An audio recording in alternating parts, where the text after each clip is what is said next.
Hi everybody, welcome to County Connection. Today we have a good lineup of services and resources to talk about, and we are going to start things off by talking about Summit Source, which is an online clearinghouse for community organizations and resources. And with me here to talk about Summit Source is Deb Price from Summit County Youth and Family Services and Lee Zimmerman, Executive Director of the Summit Foundation. So can one of you start off by just giving kind of a broad overview of Summit Source? Sure. Summit Source is a clearinghouse, like you said, of information, but it's specific information to Summit County itself. So if you go to summitsource.org, that's where you'll find all of the information. Okay. And it's information, things like we have out there now information for youth activities for the summer. So if you don't know what is going on with your kiddos, what to do with your kiddos for the summer, what am I going to do with Johnny for week 3 of the summer?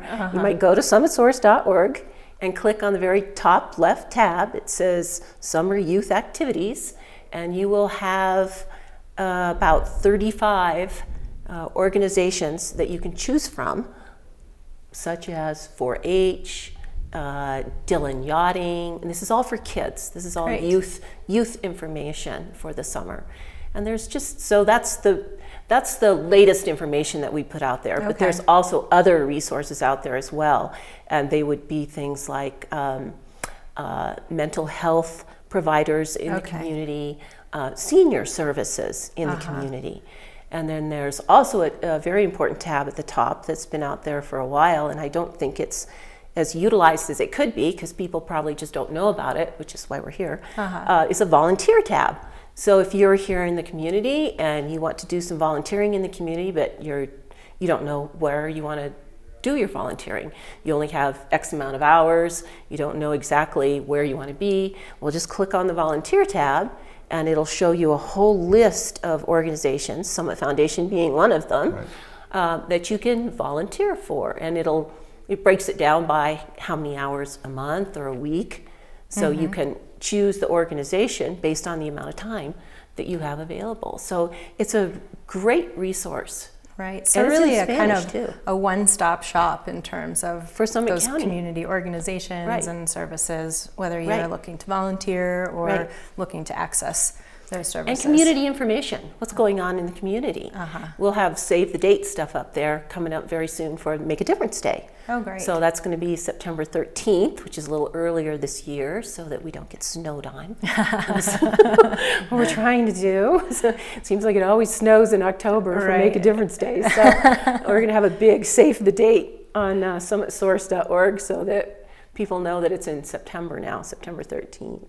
Okay, excellent. Julie, Sure. for information related to families and children, what we found about 8 or 9 years ago was that there was no real community resource directory. Okay. So summitcares.org started as a resource directory for the community to do the things that Deb just talked about, and then we were able to enhance that website to do volunteers, summer activities, other things that families and youth might be interested in.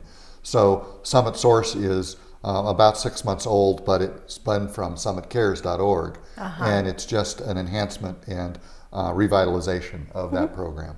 Okay, and so when you talk about the group who kind of identified this void out there, who was that? So the CARE Council, which stands for Community Accessing Resources Effectively, CARE, was appointed by the County Board of Commissioners as an advisory committee to the County Board of Commissioners dealing with youth and family activities, social service activities, but also the community's ability to access resources effectively. So that's where the resource guide came about.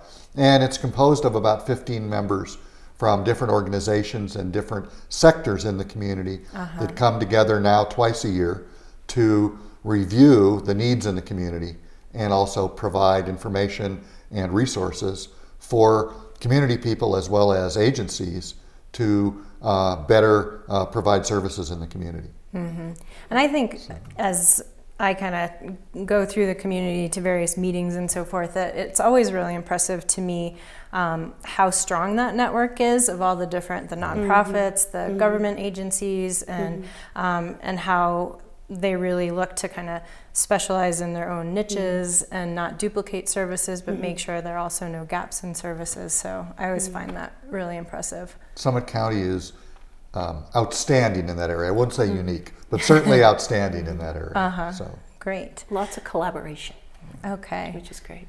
So one of the areas on Summit Source is basic needs, right? So can you talk about maybe for someone who's maybe struggling financially or something, what kinds of resources they might find on there if they log on to Summit Source?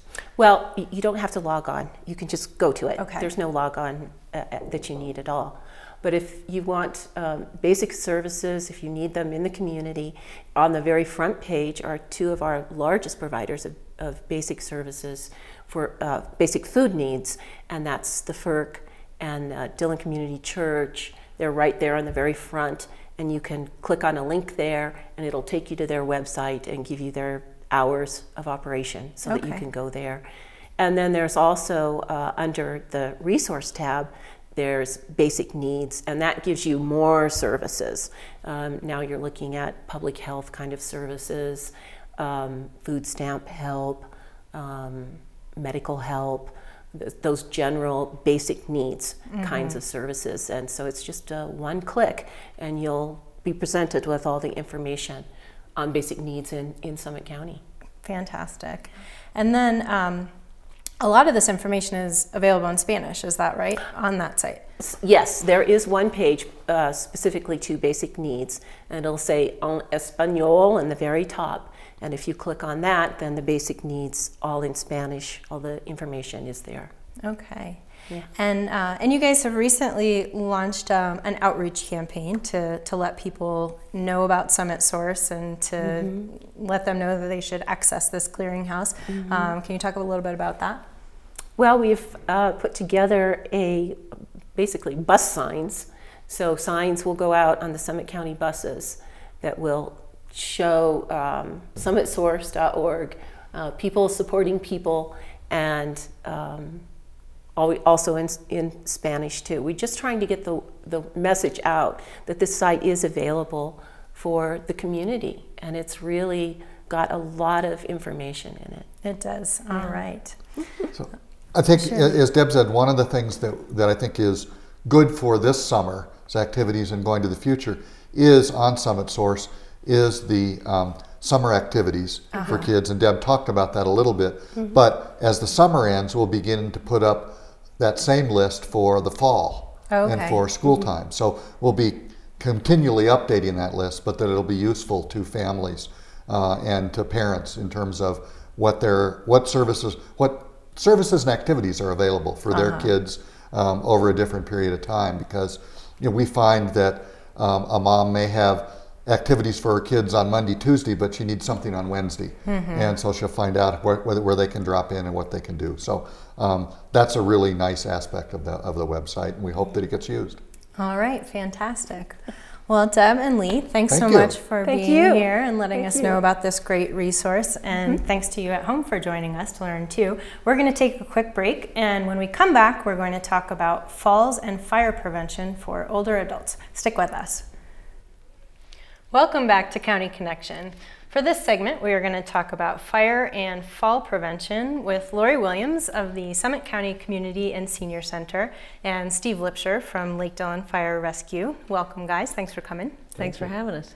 All right, so Summit County government and Lake Dillon Fire recently entered into a partnership to initiate a program for fall and fire prevention for older adults in the community. So what was the genesis of this partnership? Interestingly, the National Fire Protection Association was offering a program, a training program, for which we could apply for a scholarship to attend. And they were looking to team up a fire department with a community social service organization, seniors center directors, health directors, that type of thing. And so I approached Amy Wineland, the public health director in Summit County, and she said, I have just the person for you to team up with. So Lori and I went out for some training and it was all sort of simultaneous with our recognition that falls are a major problem, particularly among seniors, but across all age groups up here in Summit County, and that anything that we could do to help prevent them would be a public health benefit. Sure. So we were interested in doing that, and then the scholarship sort of fell into our laps, and we thought we should take advantage of that. Excellent. And I agree, there's no better organization to partner with in terms of seniors and social services than the Summit County Senior Program, which is amazing. Thank you. So now that you guys have gone out and gotten this training from the National Fire Protection Association, so what are the next steps in terms of rolling this program out into Summit County? So the very next step is for Steve and myself to give a short presentation and invitation for people to come to a formal training. And that presentation is scheduled for July 14th at the Senior Center following a Monday night dinner, Monday night senior dinner. So Steve and I will give a 20-minute dissertation, little examples, little skit, little trivia games to get people engaged and make them want to come to the training that's scheduled for August 26th and August 28th at the Senior Center. It will include an hour-long training and then a free lunch. Okay, and then so who is the training designed for? Good question. We want to have people who interact with seniors regularly, anyone from the Meals on Wheels people to even firefighters who may have occasion to visit seniors in their homes. Okay. And the idea being that we want to, in a non-confrontational way, introduce seniors to some good safety concepts so that they don't have injuries from falls. Right.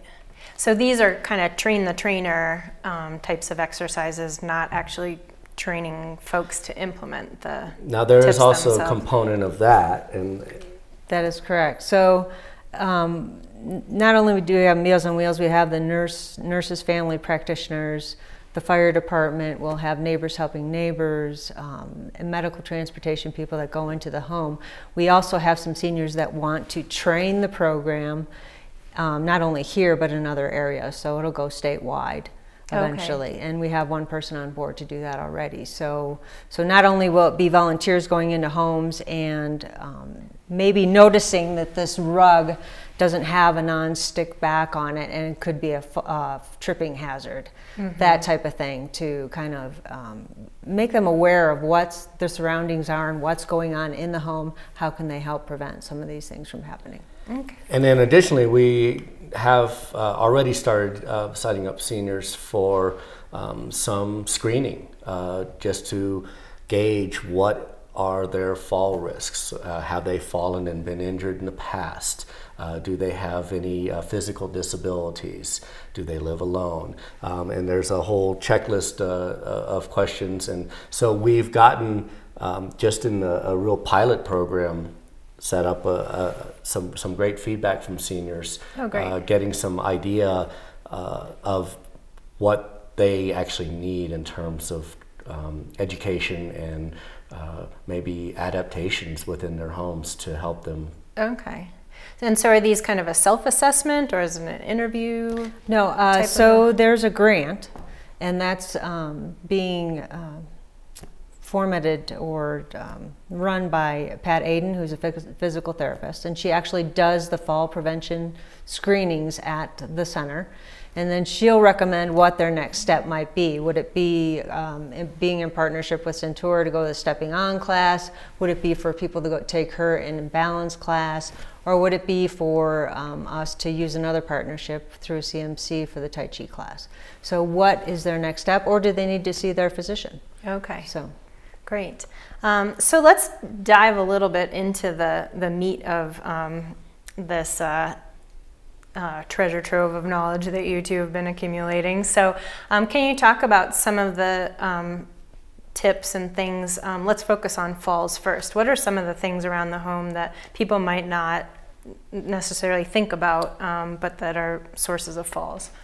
So a good, first and foremost, is when they're getting up from a chair or getting out of bed. Are they really taking the time and not being in a hurry to try to get to the phone or try to get to their animal, to help their animal or whatever? But they need to make sure that they're steady enough, whether it be to hold on to something or sit in bed for a minute until they get their balance and then get up. So that would be one thing. Another thing would be to have handrails down both sides of their stairs so that they can grip both sides and not just one, to prevent them from tripping. And then making sure, of course, that they have adequate footwear. Slippers can cause people to fall, tripping on things. Socks can make people slide across a wood floor. Sure. So all these things are important. And I'll let Steve touch on the fire, just Great. some of the fire. So one of the first things that we're interested in seeing is that they have working smoke detectors in their homes. Sure. And that's one of the things. And that's a good tip for any age. It is. And that's one of the reasons why the National Fire Prevention Association got involved, is just the recognition that even homes that do have fire smoke detectors in them, many of them are older than 10 years old and therefore need to be replaced. Batteries have died years ago and people haven't noticed it. Sure. So we're definitely going to be testing that. We're going to be talking with people about use of space heaters and making sure that they have adequate space around them. Cooking, never leaving cooking unattended in the kitchen. All of these things lead to fires, and we see it again across all demographics, but particularly among seniors, where they get cold easily, so they use space heaters, and if you don't give them adequate space, they become fire hazards. Okay, good. So for folks who are interested in getting more information about how to prevent falls and how to prevent fires in their homes, or if they're interested in volunteering and learning how to become trainers and help folks prevent these things in their homes, how should they get involved? So they should go to the senior page website for the county website. We have just a short blurb on there about how to get involved. They can contact the Community and Senior Center. All of our staff is very well aware of the trainings, and we have the sign-up sheets there. You can call Steve at the Lake Dillon Fire Department. He'd be glad to help you. And just to kind of give you a tidbit of the training, we want to make it fun, and that's how we learned. They made it fun, they made it memorable, and that's why they call it Remembering When. And so I'm going to put Steve through one of the little exercises that we did there. And this would be based on groups. So you have one group here and one group here. And you have teams, and you go through trivia answers.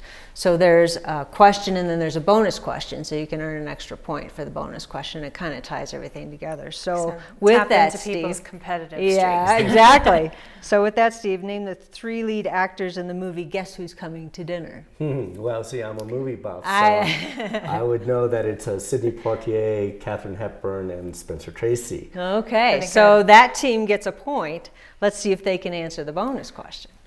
And the bonus, you get little prizes for this. And the idea being that you want to tap into memories of people's younger days. Oh, okay. And so the trivia might be focused on a certain era in their lives. We might play music that comes from that.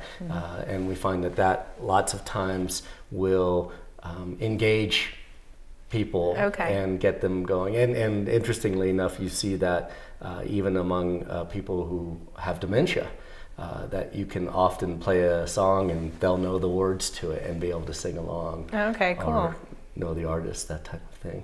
Good.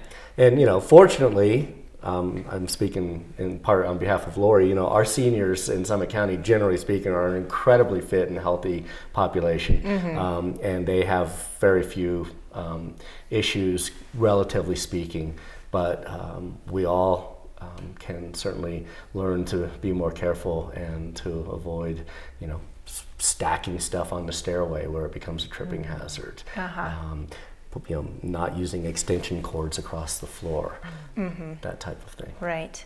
All right. Well, this all sounds great. A great service that you guys are bringing to the community. So, so can you let folks know what phone numbers they can call to get in touch with you? So our phone number at the Senior Center is 970-668-2940. And if you don't want to leave a message there and you want to talk to me directly, that would be 970-668-2945.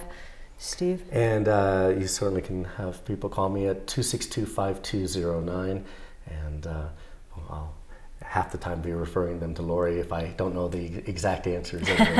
All right. Well, thanks, you guys. This has been great. And stick with us. Next up, we'll have Dan Schroeder from Summit County CSU Extension, and we will be talking about the Summit County Chipping Program. Welcome back to County Connection. For this segment, we are going to be talking about a great program that's going to be going on all summer long, the Summit County Chipping Program, which is a program to help residents and homeowners in Summit County protect their homes from wildfire. And with me is Dan Schroeder from CSU Extension, who's running the program, and you've been very busy lately. That's right. Hi, Julie. I'm glad to be here with you. Good. I'm glad you joined me, because yeah, this is a great program, a really nice opportunity for people to reduce wildfire risk around their homes. So why don't you give us a broad overview of what's going on? Great. I'd really like to do that. First of all, the broad overview comes in with all the phone calls I've been receiving lately, which is great to know that the community is starting to understand that this is coming. And mostly there's been a lot of thank yous. So thank you to those of you who have called to let us know that you're excited about the program coming. So what is this program? Summit County has never hosted on a county level a community chipping program. And so we have observed at the Summit County Wildfire Council and in conversations with different subgroups and subcommittees around that the middle class people in Summit County don't have this great opportunity to remove flammable vegetation from their land. And I fit that demographic. I am working, I've got a young family, and so there isn't a whole lot of extra time for me to engage a contractor and create a plan to do something independently or with my community. A lot of times these programs have been supported on a community level where there was a really great organized focus. Like a neighborhood or... Yeah, subdivision, that kind of thing. HOA. So this year, the inaugural year of the community chipping program is an opportunity for independent homeowners of their own accord to create defensible space. Really, this whole conversation is driven by wildfire protection and preparedness. And so ultimately, when you're cutting down your own trees and limbing up branches, we are giving you the opportunity for free to put your woody material on the side of the road, and the community chipping program is going to come by and collect that material. So previously, it might have been very difficult for you to do this work because the after effect or the material that comes out of your effort, you didn't have anywhere to put it. So, by the way, Summit County government does offer residents to bring woody material to the landfill. Okay. But you have to provide your own truck, and you have to pay tipping fees. And so that is always available. And I think that's a great resource for people.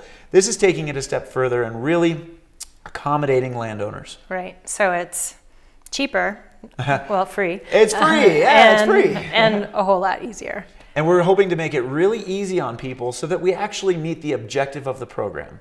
And that being, of course, we've talked about wildfire preparedness and community protection, but really the more flammable vegetation, forest fuel that we can get out of neighborhoods, the more protected neighborhoods can become. And so the overarching objective is that, first and foremost, inform the community and the landowners that and remind them that they live in a fire-prone ecosystem, that we effectively live in the forest. If we look at the backdrop behind us, it's a really great reminder that the forest creeps down into our communities. And so then secondarily, it's a matter of encouraging and empowering and making a free opportunity for people to engage in this shared responsibility of protecting communities. Right. So let's back up a little bit from the program and talk about defensible space and what that really means. So if you were to show up to somebody's house, what would be some of the things that you would what would you be looking for? Super. So first of all, an inspector would come to the land and talk with the homeowner about defensible space. So getting at what defensible space is. This is all about fire protection around your home. And so it's a removal of flammable vegetation in a circumference, a targeted zone, stepping out away from the eaves of the building. And so Summit County government follows the recommendations of the Colorado State Forest Service. So the suggested effort starts with Zone 1. So Zone 1 is about 30 feet, we say it's 30 feet, away from the building itself. And within Zone 1, we want to clear all flammable vegetation. Okay, so does that include like pansies or lilac bushes? Not my favorite, pine lilacs. trees. Right. Well, pine trees, yes. Maybe not so much your ornamentals that you just spent a lot of money at the landscaping center to put in. So part of this conversation is that we're working with landowners to come up with a good solution for them. Okay. Recommendation. Nothing's really set in stone here that you must adhere to this 30-foot, and let's not confuse people. We are not recommending that they nuke their land and xeriscape with lava rock 30 feet out. We live in a forested environment. So really we're saying, let's start thinking about 30 feet away from the home. Okay. Don't plant your pansies there. But if you already did, okay, enjoy them this summer. Keep them nice and irrigated. And next summer, maybe push those guys away a little bit further. Something else about defensible space is, as much as we're talking 30 feet of flammable vegetation, remove that fuel from away from the home. The specimen tree that grandpa planted out in front, it's at 10 feet or at 15 feet. Is the fire department going to come and ask me to cut it down because it's in Zone 1? And I would say no. That's this working with the homeowner to come up with a good solution. So ultimately, these rings, Zone 1 being 30 feet, and I'll get into Zone 2 in just a second, which is further out, we would say, let's draw a circle around the house, and when we hit that specimen tree or cluster, draw your circle out wider from there so that we ultimately get a nice forested landscape that we can still enjoy. Okay. So Zone 2, real quickly, we push out from there. We're starting to break up the fuel. And in modifying the forest surrounding the home, we can create clusters of vegetation that still give us this conveyance of living in the forest. We all want to live in the forested backdrop, but we can modify the fuel and create a safer environment for ourselves. Okay. So then, so back to the chipping program itself. So if folks are looking at their properties, they're taking a look at these guidelines, looking at Zone 1, looking at Zone 2, and then whether they do some of this clearing work themselves or whether they bring in a contractor to do it for them, then in comes the chipping program, right? That's it indeed. So either it's a landowner with their own chainsaw, the friends get together and they do their work on their own, or you hire a contractor. Either way, all the flammable vegetation, all the tree and branch woody material that you extract from your land to make your home more fire safe, you would put on the side of the road. And we're saying within 5 feet of the road edge, so basically along your property line. Okay. We can't have the material in any ditches. So think of Public Works and the work that they need to do to make sure that we have proper drainage and the variety of other things that ditches serve. So keep your wood adjacent to the road. And then a few other pieces of the criteria are that we want tree and branch tree material. So nothing that was ever treated. No construction debris. We're not taking any shrubbery or roots. No signposts. Thank you. No. You know, let's focus on trees and branches. Yeah. So that's clear. The larger end of your material needs to be facing the road, and we're not going to take anything that's a greater than 9-inch diameter. Okay. So a big part of this is you got to think if you're a homeowner and you're putting wood out, and thank you Summit County and Summit County Wildfire Council for making this free opportunity. There's a crew of human beings coming and physically moving this material to the chip truck. So we have to realize that the piles need to be neatly stacked. If there is a mess of a hay pile looking stack of wood, it's really going to impede efficiency. And in fact, our contractors have been informed that they ought to leave those piles behind. Okay. It is very important that the homeowners stack the wood in a neat, clean, organized pile with the big ends facing the road so that the contractor can move through neighborhoods in an efficient manner. Okay, sounds good. Because after all, they're hitting thousands of properties all throughout the county. All throughout the county. The program starts on Monday, June 30th, and it's going to continue all the way through October. The intent is to service every taxpayer in Summit County. So if you, homeowner, do a terrible job putting your wood out and it's completely ugly when the contractor arrives. I would never do that. You would never do that. But it's really going to impede our progress. Sure. We have a lot of territory to cover.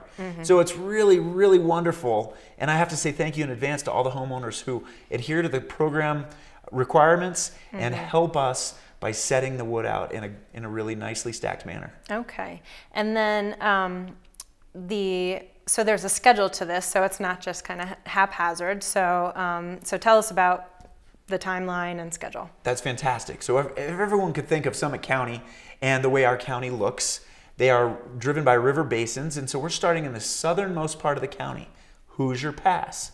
If you go out and beyond Hoosier Pass, you're in Park County and you'll go to Almond Fairplay.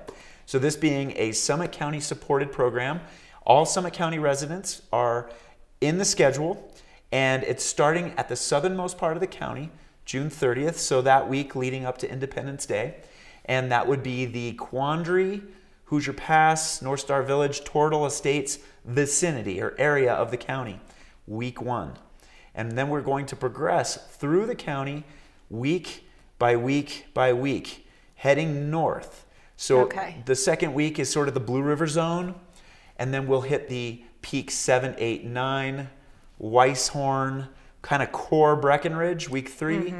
Once we get out to the end of August, we'll be in Farmers Corner and then hitting Frisco. End of July, right? I just jumped to August, end of July. The first month is July. Farmers Corner, and then we hit Frisco Copper Mountain. So that brings us into the first week of August, maybe our 5th week of the program. To continue, we will then go up to Montezuma and work our way down the Snake River Basin to Summit Cove, Summerwood, Corinthian Hill, and then ultimately Town of Dillon, Town of Silverthorne. And getting us to the end of August will be everything north of Silverthorne. Okay. Heaney is our endpoint north. All right. So, so then folks need to, so on their designated week, their neighborhood's designated chipping week, then they need to have their piles out there ready to be picked up. And the when is huge. The contractor has 1 week to do the vicinity on that schedule.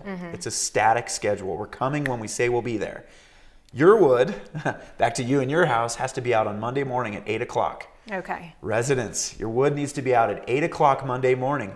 Your week begins Monday and goes through Friday. We don't know what part of that section of Summit County is going to get hit first or second or till Friday. So don't put your wood out behind the chip truck, because there's a likelihood that we will get to the end of the week. We will have thought we covered your territory, your road, your neighborhood, and we're moving on. There's a pile sitting out there. And the pile is going to sit there. Okay. We're going to do our best to loop back around in the same week and catch renegade piles. But it's really up to the landowner to have their wood out at the very beginning of the week. Now, at 8 a.m. At 8 a.m. It may sit there for a couple days, but it needs to be out ahead of the chip company. Okay. And then, and rest assured, if it does sit there for a couple days, that's all right. That crew's going to come, chip it, haul it away. That's the intention. All right. And that's the objective, and that's what's going to happen. Okay. So where do people go to get information on the schedule for their neighborhood? The schedule is found at Summit County Chipping Program. So if you did a search and chose those 4 words, Summit County Chipping Program, you would find our website. If you wanted the exact URL, it's the Summit County government web pages, co.summit.co.us/chipping program.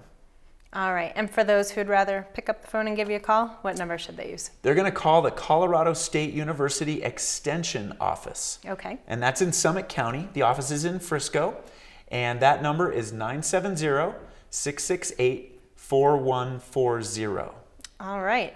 I think this sounds like a fabulous program to help us meet our wildfire risk reduction goals here in our communities. And yeah, I hope it's a great success. It's going to be a great success, and right. homeowner participation is going to make it so. All right. Thanks so much, Dan. Thanks, Julie. Stick with us. Dan and I are going to come back and talk about noxious weeds. Welcome back. For this final segment of County Connection, we're going to, again, talk with Dan Schroeder, this time about noxious weed control. So Summit County government has a program to address noxious weeds. And so let's start off, Dan, with a little overview of what makes a noxious weed. A noxious weed. Yeah, what makes it so noxious? Right. So the problem with noxious weeds is that they can overwhelm an environment. Okay. And so ultimately, when we think about weeds, we think about the undesirables. And so the generic, right? I'm in my garden and oh my gosh, there's a weed. And it's a weed because I don't want it in my garden now. Right. But we're not exactly talking about... I'm familiar with those weeds. Those weeds. Given that we have an entire department in Summit County government dedicated to weed eradication, we're talking about noxious weeds on landscape scale.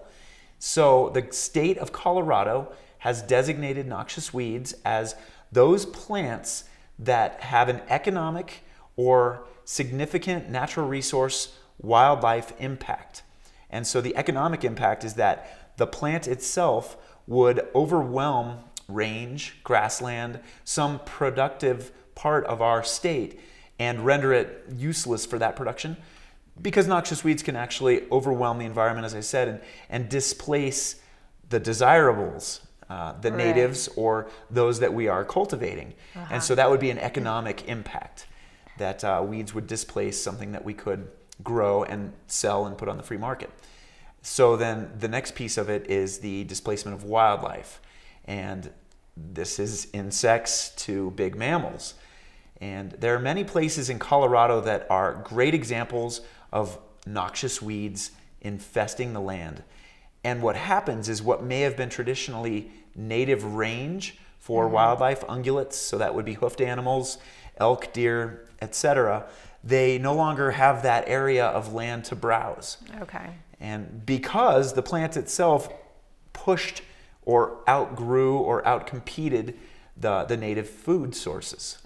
So these guys are going hungry because they can't eat whatever these Right. plants happen to be. Right. Okay. So what are some examples of noxious weeds that we may see up here in Summit County? Right off the bat is chamomile. And Okay. so this is a daisy-looking plant and was initially planted on purpose. And many weeds, many noxious weeds, were brought in on purpose because they had a beauty, a certain appeal that landowners wanted. Right. And so chamomile, false chamomile, is a white-petaled flower, and it looks like a daisy, and it looks pretty to some people's eye.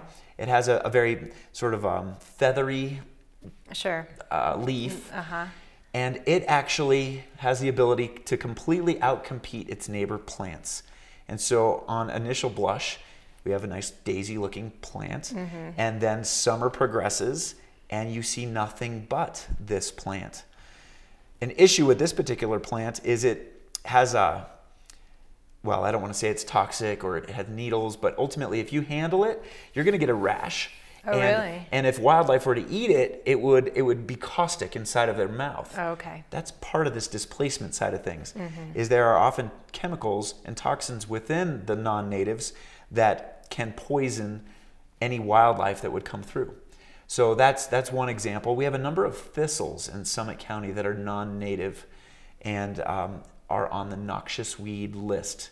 And the thistles can get a little bit confusing because there are also native thistles, right? There are indeed. And so we need to be careful. We don't want to ever pull or spray herbicide on the natives. We want to do what we can to avoid bycatch or overspray. And so you need to know what plants you're looking at. And not to get into super detail on all of the plant varieties today on this piece, but what I'd like to do is invite Summit County residents to empower yourselves to learn about the plants that are here and do your homework and find out which ones are on the noxious weed list.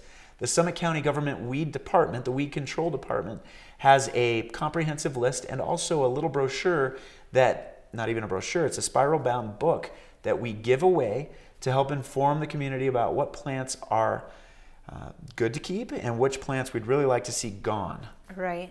And the Summit County Weed Control Department, really, it does have a treasure trove of information, brochures, guidebooks, all kinds of, and human beings who are happy to talk to you.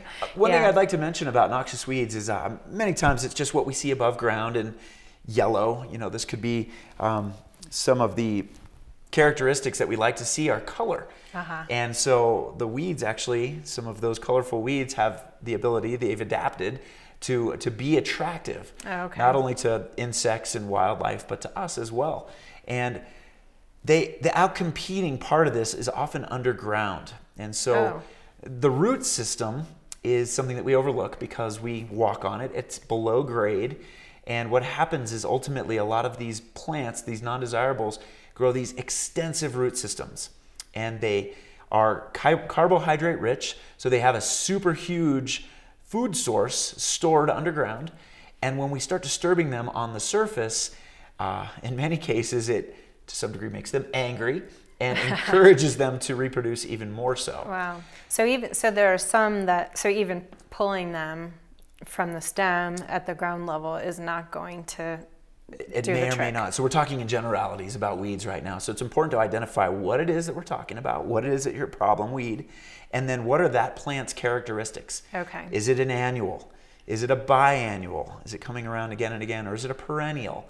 So once we figure out what plant it is and how it reproduces and what its root system are, then the management of the noxious weed is your next step. Okay. So that's the process. All right. So Summit County does a lot of work on noxious weed control on kind of more that landscape scale. Can you talk about some of the activities that the county does in that regard? That's great. So we do have a crew, seasonal technicians, that go out and manage weeds across Summit County. Now, many people immediately go to this angst and resistance to the idea of applying an herbicide.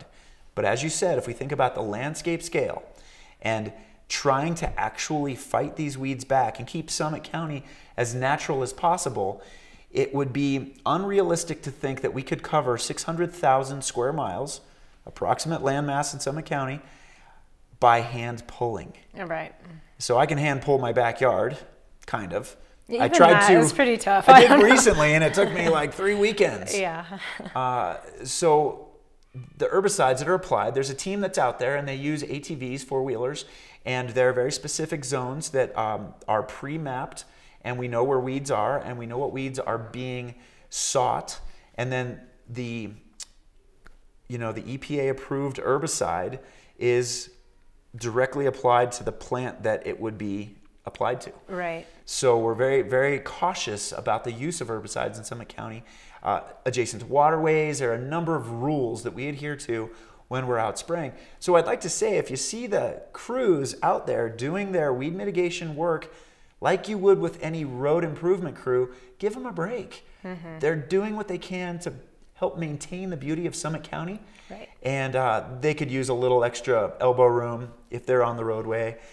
Speed checks, those kinds of things are always really helpful for the guys who are out there and the gals. Right. And sometimes they are out along the rec path as well, so bikers may see them. There are a number of different properties that Summit County Weed Control services. So the school district is one that we contract with. Colorado Department of Transportation, we often do their roadways. Denver Water. And so, of course, all of the county properties. A few of Summit County's towns have contracted the services of Summit County Government Weed Control Department. So the small crew of 4 people have a huge job to do. Right. And all summer long, Monday to Thursday or Monday to Friday, they're out there really doing what they can to help keep this place in as natural a state as possible. And they've had some real success and some great positive impacts too. Again, when we look at Summit County, the map, I always think of it as a peanut shape, right? We've got this peanut in the middle of Colorado. And when we go to the margins or the edges of our county, well, let's start at the middle. There aren't really many weeds in Summit County. And when we push out and get to the edges of our peanut-shaped county, we really are doing great at keeping the weeds at bay. Good. So, I mean, it's kudos to the Weed Control Department and the residents of Summit County that each one of us are out there doing what we can to keep these weeds at bay. Right. So, so the county program is focused on a lot of these public spaces, a lot of our partners' properties. So how about for folks at home thinking about their own property around their business, or maybe agricultural land, or around their homes? What kinds of options are there for them? There are resources for them. Now, of course, they can step back and say, I'm going to hand pull all day long, all summer long, and that's their opportunity. But on the other hand, if you wanted some assistance from the Weed Control Department, there is a backpack sprayer loaner program. And so if you're interested in applying herbicide, but you're not quite sure which one it is, and always based on what plant we're talking about, right. If residents in Summit County were so interested, they could go to the Weed Control Department and check out a weed sprayer, a backpack sprayer. This sprayer will hold about 3 gallons of water, so 8 pounds per gallon. So you've got about 25 pounds of weight on your back, and then there's a manual spray handle. And what the Weed Control Department does is, after they talk with you, 15-minute or so orientation, identify the plants, talk you through the application procedure, and then if there's any sort of OSHA information that should be shared, they cover all these bases with you and send you home. And in the bottom of this 3-gallon jug that you'll wear on your back, they will have already put the appropriate herbicide. Oh, that's great. And then what happens when you get home is you fill the tank up with 3 gallons of water, and away you go. Now, again, getting back at safety, it's important that if a homeowner chooses this backpack sprayer program and doesn't finish the bottle or the backpack jug full of herbicide, that they don't pour it out. Leave it in the backpack, and the entire remaining contents go back to the Weed Control Department, and it's disposed of properly. Okay, great. So a real nice resource in terms of being able to take care of this if you've got a pretty big problem. Not only just that it's free, but also there's a lot of great knowledge that comes with it too, from the staff to really kind of help you figure out what's going on with your property. And that's really the Summit County government departments in general. Customer service is number one, and then we're always outreach educating, whether you're at the building department or you're talking to environmental health. We have radon kits, that's an aside, but every one of our departments, coming all the way back to the Weed Control Department, are all about trying to educate and inform the public so that the residents of Summit County go away with more information than they had before. All right. And then so I know that there are 2 events coming up that are kind of geared towards that education and action. So can you tell us about how people can get involved this summer? Absolutely. So this is a great opportunity for Summit County residents to do a little hands-on outdoor education, so you're learning, as well as some action-oriented effort that you can help Summit County with weeds. So on July 12th, and that's a Saturday, that is the Pulling for Colorado event. And so if you come to the Summit County Community and Senior Center on Saturday, July 12th at 8 a.m., we're going to have a kickoff orientation, and then teams are going to be sent out around the county to address the weed issue. And there'll be a lead. There'll be sort of a docent host at each one of those teams, at each one of those locations. And we're going to pull. Awesome. So there'll be tools out there, there'll be gloves, and it's a great opportunity not only to come together under one programmatic area, but you meet your neighbors, and we do something good for Summit County. Right. And I think it's a great opportunity to kind of see a real impact, by getting lots of folks out there, and, you can drive by that spot a few weeks later and see it weed free and know that you were a part of it. Yeah, say, hey, I did that. Yeah. That's my patch that's weed free. And so it's very empowering to give back to the community. Right. So we do have another event, and that is really gauged towards land management. Again, at the education piece, every Summit County resident is invited. We are hosting on Thursday, July 17th, you have the title. I know you have the title. Preserving Our Land Workshop. Yes. I think preserving the beauty of our land. Preserving the Beauty of Our Land Workshop is what we're getting at on Thursday, July 17th in the Lower Blue. So at the Slate Creek Community Center, and that is north of Silverthorne. The County. Right around Ute Pass Road in Right that around area? Ute Pass Road. Okay. So that's the zone that we're looking for. As I say, North Summit County. It's more in the range, agricultural end of our county. Okay. So to the north. And this is a community-oriented weed workshop. So there are going to be a number of different stations that people will go through, learning how to calibrate their equipment, identification of weeds, and a variety of other topic areas that'll be covered from 10 to 2 that day. Okay. So it's an outdoor, interdisciplinary, hands-on, meet your neighbors under the same guise of range weed management. Great. So a lot of information and then also some hands-on instruction. This is a partnership. I'd love to say that this is CSU Extension. So the Grand County agent is going to be on hand. Okay. As well as the Middle Park Conservation District. So this is our range agriculture entity in the area, in the Middle Park area, as well as Summit County Weed Control, Summit County Government, Grand County Government. There's a number of stakeholders coming together to put on this workshop. But the most important part is that we are asking for an RSVP. So we're needing 20 people to say they're going to attend to make this the outreach effort that we really want it to be. Okay. And so if people wanted to RSVP, they would contact Caitlin at the Middle Park Conservation District. Okay. That's in Kremling, so it's Grand County. Okay. But ultimately, we're not really talking political lines when it comes to this effort in this workshop. Well, the weeds certainly don't weeds abide don't. by any political lines. So we're all a team. So if you reach out to Middle Park Conservation District and pitch them your RSVP, we'll make sure to know that you're coming. This also has to do with the expense we're putting into the event and lunch and those kinds of things. So Sure. It's a bit of a courtesy request Okay. that people let us know that they're coming. All right. So this is all great. So great opportunities to get involved and some great knowledge that you've shared with us. And if you're looking for more information, you can check out the pages of the weed control pages on the Summit County website, which is co.summit.co.us. And Dan, what's a good phone number for folks to call? The weed control phone number is something that eludes me right now. Okay. I apologize. So really, they ought to just go to the weed control website, and all of that information is located there.